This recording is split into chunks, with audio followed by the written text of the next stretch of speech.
9:02 de la mañana, momento mundo en crisis. Estamos acá con nuestro compañero Marco Teruggi, que mientras lo presento está transmitiendo para alguna red social. ¿Cómo estamos? Bien, estaba haciendo un videíto corto para contar un poco que estamos acá en National Rock en este último programa antes del día D. Wow. De las elecciones de nuestra patria, elecciones que están suscitando numerosas atenciones mundiales, ya que son atípicas, excepcionales, llamativas, más que por Decisivas. Massa, por el candidato que está frente a Massa. Así que bueno, quería hablar un poco de eso, en realidad. Se resolvió también, y un poco conectado están los temas, el gobierno español, ¿no? Del que hablamos la semana pasada. Sí, exactamente. Pedro Sánchez fue reinvestido como presidente. Recordemos, era el que estaba por el PSOE y iba a hacer un nuevo mandato.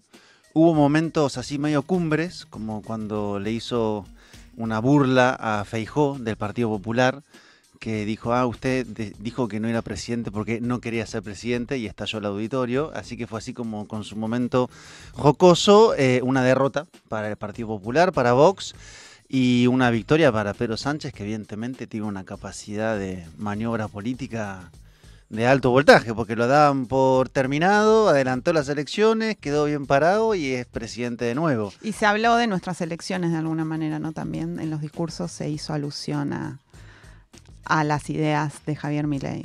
Estamos presentes en el mundo, ya no por el mundial, sino por lo que está pasando. Y antes de eso, un pequeño paralelismo, ¿no? Pero digamos, lo que le pasó al PP y a Vox es un poco esto de almorzar la cena, o un triunfalismo adelantado, ¿no? Cuando uno ya se da por ganador, porque hay un conjunto de variables que indican que, bueno, es imposible que el otro siga, y de repente pasa al revés. Ahí el paralelismo con lo que pasó en Argentina con Juntos por el Cambio, me detengo ahí, no hago pronósticos, también es bastante notorio, digamos, ¿no? Una fuerza política que durante un año ya se daba como... De hecho, se disputaban en clave de quién va a quedar, porque era como un hecho que iban a hacer, digamos, ¿no? Bueno, terminan afuera, ¿no? Así que la política es fascinante. Bueno, entonces la idea un poco de este programa, muy marcado por la agenda, es hablar, digamos, de lo que ha estado pasando en el mundo alrededor de nosotros. Suena medio como... Argentinocéntrico. Sí, Narciso Nacional. Muy argentino, por otra parte. Pero bueno, a veces uno es el centro de las cosas, y en este caso somos el centro de las cosas, porque, bueno, Argentina no es un país menor en la región, en particular por su envergadura geográfica, económica, su influencia político-cultural, su capacidad, digamos, de hacer permear algunos debates y situaciones, y porque a veces tal vez no nos damos cuenta de lo mucho que se sabe y se dice sobre Argentina fuera de Argentina, y a veces como que no hay como una exacta noción de eso. No quiero decir con esto que seamos muy importantes, pero sí somos observados desde afuera, pero también a nivel internacional, más allá de nuestras fronteras latinoamericanas, por dos razones principales. Y ahora voy a ir a enumerar un poco los diferentes posicionamientos. O bien por la cuestión económica, porque ¿qué pasaría si gana Milei? ¿Qué pasaría si gana Massa? Entonces hay gobiernos que no tienen una mirada, digamos, en términos estrictas de la cuestión ideológica, pero sí de lo económico. Pienso en China. China no tiene mayor problema con que un gobierno sea de un signo político. Lo único que pide, lo único entre comillas, es una política de mediano o largo plazo, y que las inversiones sigan. Si el que está sentado en la silla presidencial es azul, verde, amarillo o rojo, no hay a priori ningún problema. Si el que se presenta para subirse a esa silla anuncia que va a romper relaciones diplomáticas, así sea que lo pueda hacer o no, es como augurar un tiempo de turbulencias. Y turbulencias en el mundo, como bien lo charlamos, hay de sobra, digamos. Entonces, ahí, digamos, hay una línea de posicionamiento. Y después hay otro posicionamiento, yo diría, como político ideológico, ¿no? O sea, de cómo situarse ante una contienda donde es más que una cuestión de qué signo político asume el gobierno, sino si asume una fuerza que está situada en una corriente de ultraderecha a nivel mundial. Ok, Eso o sea como fotografía de ver los diferentes posicionamientos. Sí, tomas un mate que después así... No te critican, no te critican. Está bueno, sí. Te anticipo.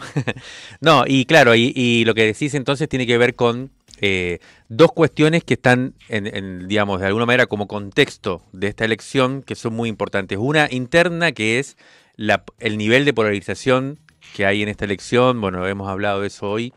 Es muy grande, o sea que efectivamente se juega algo que está por fuera de lo normal en las elecciones, digamos, habituales, ¿no? O sea que hay una disputa que va a definir un poco cómo se inserta Argentina en los próximos años, depende de quién gane. Entonces, eso también genera como una expectativa particular. Y el otro elemento clave que también tiene que ver con esto es el momento geopolítico que vive el mundo, ¿no? De una guerra muy grande y cada vez de la conformación de dos polos cada vez más evidentes. Y entonces, efectivamente, el resultado acá va a depender un poco también cómo Argentina queda inserto en el marco de este escenario mundial, digamos. Sí, y a diferencia de Milei, Massa tiene la capacidad de quedar bien con todos, por lo menos en el papel, digamos, ¿no? Entonces le ayuda para sumar alianzas. Vamos a arrancar con la primera y principal, que fue la más notoria, y justamente fue interesante por cómo se planteó, que fue la de Lula da Silva. Que primero dijo una gran frase, una sentencia histórica, diría yo. Dijo, Brasil necesita de Argentina y Argentina necesita de Brasil, como gran titular de, hay, digamos, una necesidad mutua. Y planteó lo siguiente, que Argentina necesita, abro comillas, un presidente que respete la democracia, que respete las instituciones, que le guste el Mercosur, América del Sur, y que piense en la creación de un bloque importante, porque hoy el mundo está dividido en bloques y tenemos que construir nuestro propio bloque para comerciar. Lo que es interesante de Brasil es que tenía como dos posibilidades de plantear lo que está pasando.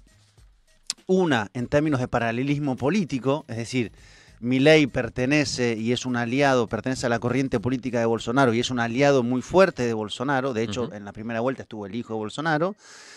Y de hecho el clivaje en la elección argentina se ha deslizado un poco a lo que era el clivaje brasilero, esta idea de democracia o Milei, ¿no? Entonces hay una suerte como de forma de plantear de la contienda parecida. Pero Lula no fue por ahí, más allá de que dice un presidente que respete las instituciones, sino que se fue por la parte comercial. Claro.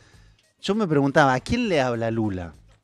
Bueno, evidentemente Lula le debe estar hablando a un conjunto de actores económicos, empresarios, que le dicen, estemos juntos y no hagamos un corte de relaciones como el que plantea Milei, bajo un argumento recontra ideologizado, además de falso, de que Lula es comunista. Sí. Pero me parece que la posición de Lula, y por eso la pongo en un lugar central, está como en la envergadura de lo que diga China, que es muy cauto a la hora de pronunciarse, o Estados Unidos. Porque tiene un peso en lo comercial, una posibilidad, a mi modo de ver, de traccionar posición política interna que no lo tiene ningún otro país, digamos, ¿no? Bueno, además acá hubo un desplazamiento claro respecto de anteriores elecciones donde también se ponía en juego las afinidades políticas e ideológicas, como decís, pero, por ejemplo, el macrismo en ningún momento cuestionaba el vínculo con Brasil, de hecho lo ponía también en un primer plano, y acá sí, como decís, Milei lo desplaza. Y hay una anécdota interesante que es que Lula, bueno, además Brasil se metió en la campaña interna también, ¿no? Con el candidato opositor denunciando un supuesto apoyo a través de los que arman la campaña, asesores, los consultores de la campaña. Que fueron los que le armaron a Lula y que en determinado momento cuentan que cuando Massa fue a Brasil hace un mes y medio, más o menos, 2 meses, Lula le dijo, bueno, dejá de buscar dólares, porque andaba por todos lados buscando dólares para pagar el FMI, y empezó a buscar votos. Y ahí le prestó a los consultores brasileros. Bueno, vamos a ver mañana cómo fue la tarea de juntar los votos. Pero bueno, entonces yo pondría esa declaración como la principal. Después vamos a pasar a otras declaraciones. Se pronunció el ahora nuevo presidente, Pedro Sánchez, que sí hizo una declaración más política. Sí. Dijo lo siguiente: los dos candidatos en lisa, palabra en desuso, ofrecen opciones profundamente diferentes entre sí. Massa representa la apuesta por la convivencia democrática, la concordia y un proyecto de unidad y de solidaridad. Se refirió a Milei como la estridencia, lo cual es una forma interesante de adjetivarlo. Y entonces planteó como una afinidad política. Y acá nuevamente, lo que pasa acá se desplaza a España. Acá en Crisis han investigado a Villarroel, a las alianzas con Vox, y nuevamente el espacio de Milei ahí tiene su terminal en esa ultraderecha que adversa a Pedro Sánchez en el gobierno. De hecho, sobre Villarroel, ella es como el puente, ¿no? Con Exacto, Vox. con Vox, sí. Así empezó, en realidad, la relación entre el sector de Milei, digamos, que más expresa a los sectores libertarios con Vox, es a través del sector de Villarroel, digamos, que expresa a los sectores más conservadores con larga historia en la Argentina, ¿no? Bien.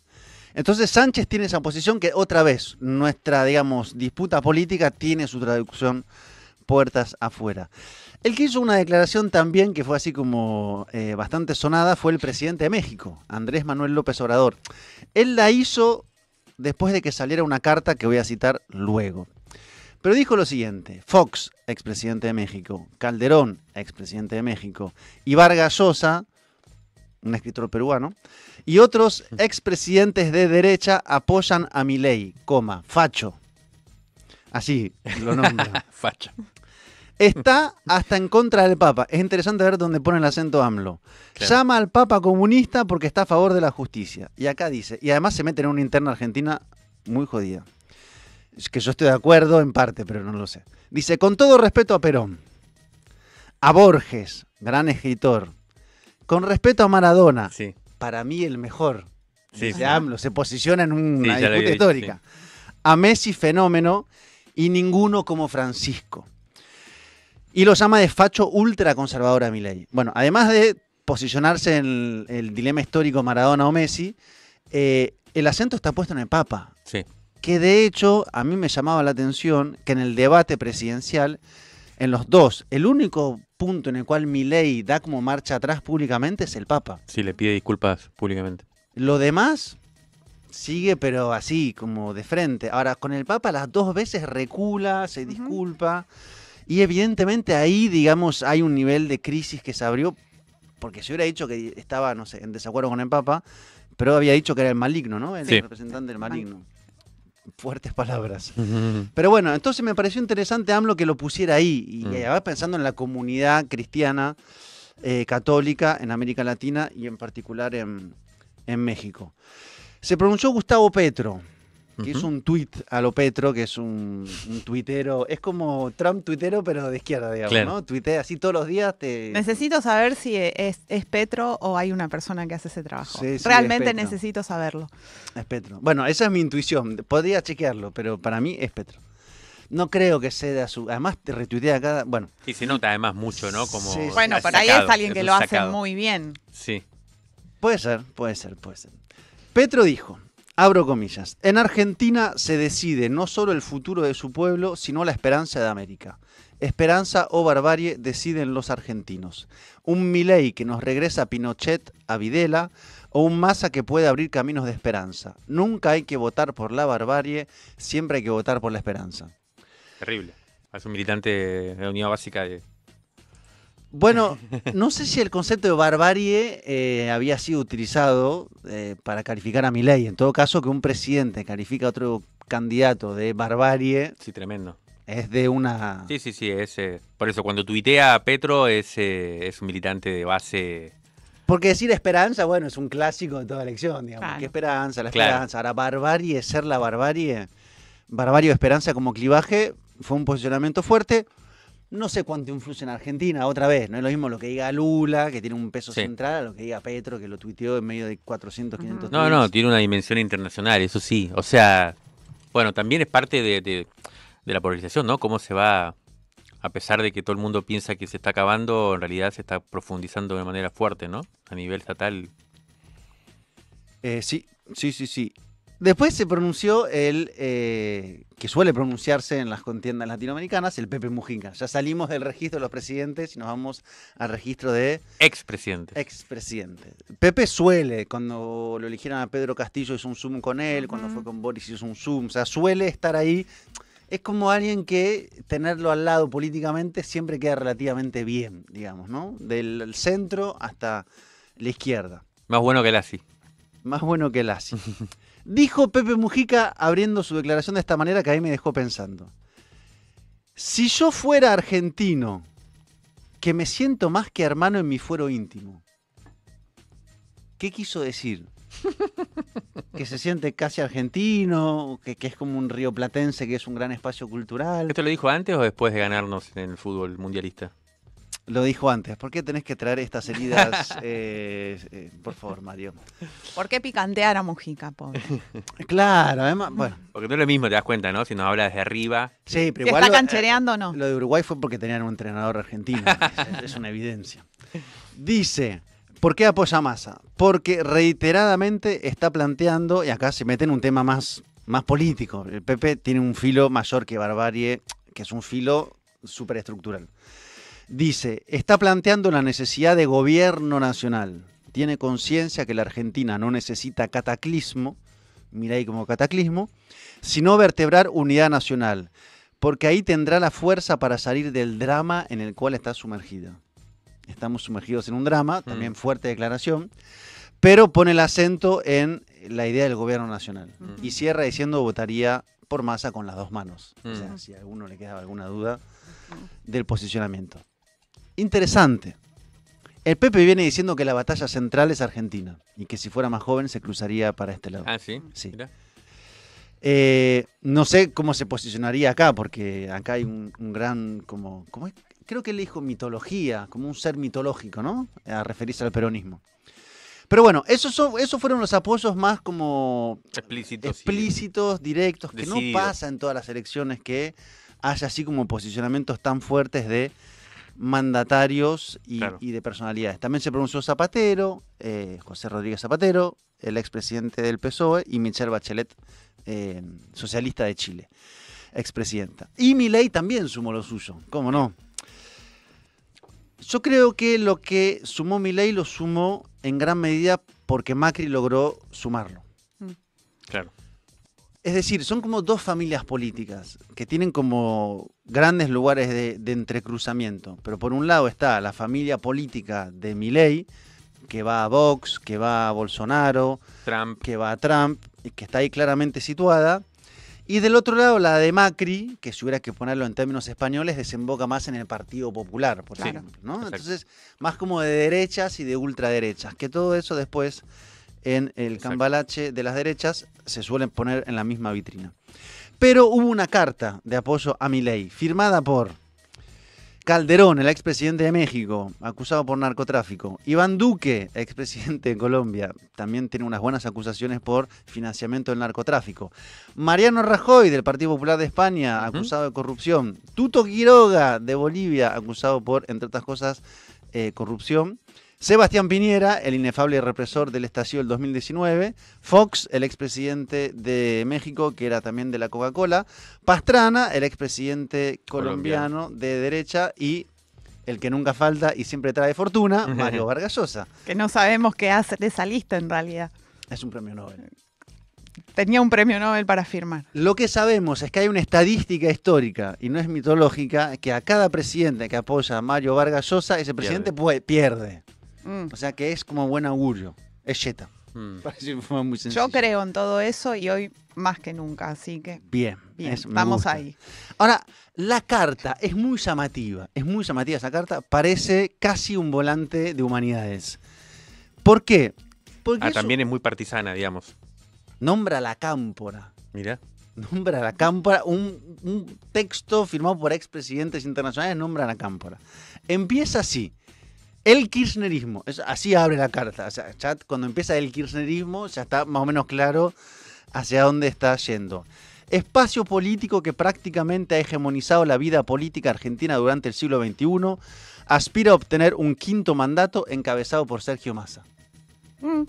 ¿No? Es como una narrativa bullrichista de la política y macrista. Dice que Massa tiene las mismas lógicas con su gente que la cámpora. Imagínate a Iván Duque, el expresidente de Colombia, hablando de la cámpora. Bueno. Pero lo que hacen es construir este enemigo común que es el populista, el famoso gran y mal populista, que apaña las dictaduras de Cuba, Venezuela y Nicaragua. De hecho, esta semana Iván Duque entrevistó a Mauricio Macri con el Wilson Center, que fue una suerte como de te admiro, me admirás, contanos qué va a pasar en Argentina. Pero dice lo siguiente, para que veamos que es medio incómoda la situación. Dice lo siguiente, Milei, un candidato nuevo en la política, con quien sin dudas tenemos muchas diferencias. O sea, cuando tenés que apoyar a alguien, escribiendo que sin dudas tenés muchas diferencias, y antes le pegaste a Massa por camporista, es que realmente es una suerte de apoyo medio atada con alambre, pero bueno, lo hicieron. Yo creo que Macri fue, digamos, a construir una serie de respaldos hacia Milei, supongo yo en el mundo empresarial, en el mundo internacional, que tiene que ver con esta traducción de que algunos se posicionaron a favor de Milei. Muchos con prontuario internacional, digamos, ¿no? Que es lo más interesante. Sí, digamos que no son expresiones muy consistentes, digamos, expresiones de un sector político, podríamos decir, más conservador, pero que hayan terminado sus gobiernos con cierto prestigio, por decirlo de algún modo. Eso, y que no hay presidente en función, digamos. Es medio difícil apoyar a Milei, o sea, como... Ningún presidente en función lo apoyó. Todos estos son expresidentes. Sí. Finalmente, vamos a hablar un poco de China. China es muy cauta. Y como decía antes, piensa... Una cosa, también significa que confirma que es bastante disruptivo. También podríamos pensar eso. ¿Disruptivo en qué sentido? Pues disruptivo puede ser disruptivo para bien, para mal, para arriba, para abajo. No, bueno, sí, para bien, más allá de bien para mal, o sea, es disruptivo respecto del orden existente, ¿no? El hecho de que ningún presidente actual lo apoye. Absolutamente. O sea, el tipo viene a romper reglas, teóricamente. Y eso es lo que asusta de alguna forma también. Es lo que asusta y creo que es lo que lleva a muchos a mantener una distancia muy prudente respecto a lo que haga este señor. Porque sí, como dicen en Venezuela, en el supuesto negado de que ganara las elecciones, bueno, pues habrá una reacción de reconocimiento a las elecciones y como de Estado a Estado, jefe de Estado, jefe de Estado. Ahora, políticamente, brindar tu apoyo a Milei es difícil. Y además hay toda una corriente como centrista, liberal, europea, que no apoya para ¿Pero quién nada. podría ser, por ejemplo, presidente de Paraguay? Presidente de Paraguay. Podría haberlo apoyado directamente. La calle Pou. Perú. Sí, Dina Boluarte también es como una presidencia muy devaluada, digamos. Bukele. Bukele podría haberlo apoyado. Sí, bueno, en todo caso, me parece Ninguno. que el dato es que no está pasando. Bastante. Y finalmente, para cerrar con lo de China.